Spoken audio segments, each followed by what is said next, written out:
Anh nhớ những ngày mà mình còn bên cạnh nhau, thật đẹp biết mấy khoảnh khắc yêu thương này.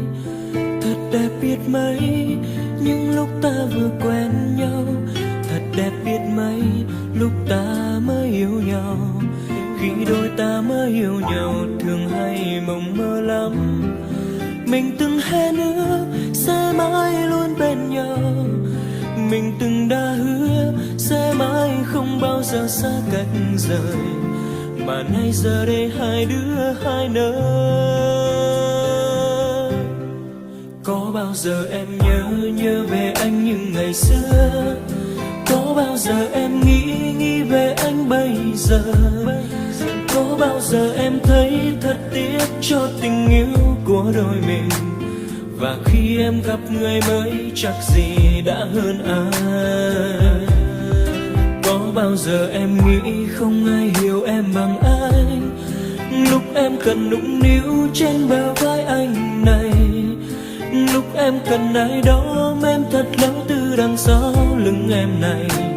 Chỉ anh mới biết, chỉ anh mới hiểu được em.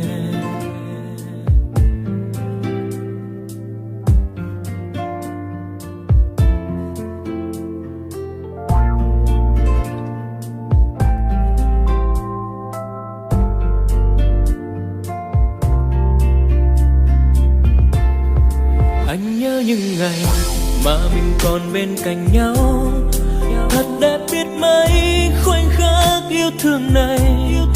Thật đẹp biết mấy những lúc ta vừa quen nhau, thật đẹp biết mấy lúc ta mới yêu nhau. Khi đôi ta mới yêu nhau thường hay mộng mơ lắm.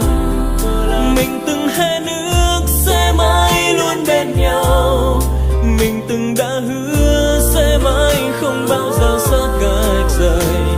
Mà nay giờ đây hai đứa hai nơi. Có bao giờ em nhớ về anh những ngày xưa? Có bao giờ em nghĩ về anh bây giờ? Có bao giờ em thấy thật tiếc cho tình yêu của đôi mình? Và khi em gặp người mới chắc gì đã hơn ai.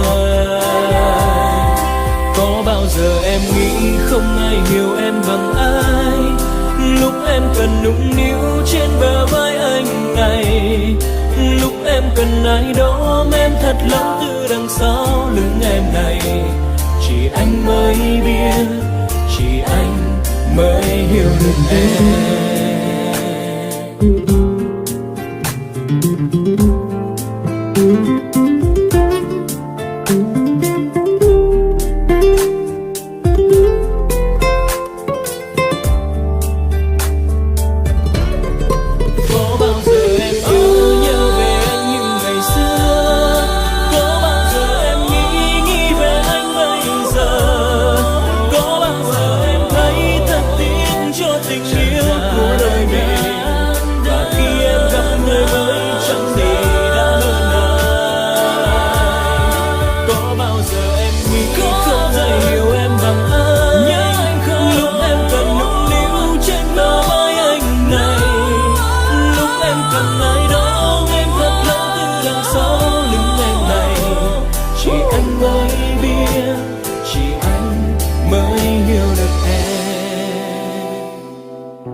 Chỉ anh yêu mình em.